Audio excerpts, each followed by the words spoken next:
اب آج کا میرا موضوع ہے شہادت علی رضی اللہ تعالیٰ عنہ۔ اصل میں حضرت علی رضی اللہ تعالیٰ عنہ کی شہادت بھی اسی الفتنۃ الکبریٰ کا تسلسل ہے۔ وہ جو عبداللہ ابن سبا کا پیدا کردہ عظیم ترین فتنہ تھا، اسی کا ایک نتیجہ حضرت علی کی شہادت بھی ہے، لیکن وہ بات ذرا تفصیل سے سمجھنی ہوگی، اور اس کے لیے میں ممنون احسان ہوں۔ حال ہی میں ایک کتاب چھپی ہے، ڈاکٹر سید رضوان علی ندوی، وہ محقق ہیں تاریخ کے، انہوں نے بڑی تاریخی تحقیق کے بعد جو باتیں بیان کی ہیں وہ میں آپ کے سامنے رکھا۔ عرب میں جنوب مغرب کی کونے میں جہاں یہ یمن بھی آباد ہے، اس کے اوپر نجران ہے، اسی علاقے میں یمامہ کا علاقہ کہلاتا ہے۔ یہاں ایک قبیلہ آباد تھا، بنو تمیم۔ یہ جو لوگ تھے بڑے کرخت مزاج، جنگجو، اکھڑ، ضدی، اور جس بات کو ایک دفعہ مان لے اس پر اڑ جانے والے اور مر مٹنے والے۔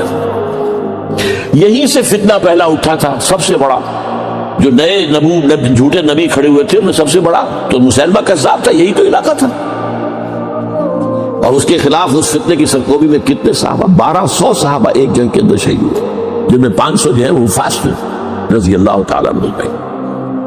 تو یہ لوگ جو یہ تھے بڑے زوردار ہیں۔ اس قبیلے کے بارے میں حضرت عمر رضی اللہ تعالیٰ عنہ نے ایک بڑی عجیب حکمت عملی اختیار کیا۔ ان کو وہاں سے اکھاڑ کر اور ایران کی سرحدوں پر آباد کر دیا، اب جہاں پر جہاد ہو رہا تھا،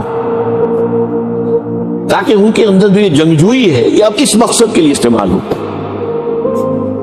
اب وہ دارالاسلام کی توسیع کے مقصد کے لیے استعمال ہو، اور وہ ہوئی۔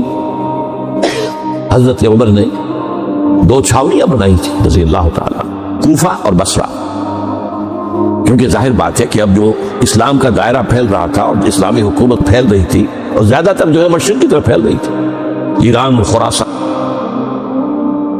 وغیرہ کی طرف، تو اب مدینے سے اس کا کنٹرول اتنا آسان نہیں تھا، فاصلہ تھا، تو چھاؤنیاں بنائی تاکہ یہ اس سرحد کے اوپر یہ موجودہ مرکز رہے، یہاں فوجیں موجود رہیں، کہیں کوئی بغاوت ہو تو اس کو کچلنے کے لیے وہ قوت فوری طور پر دستیاب ہو سکے۔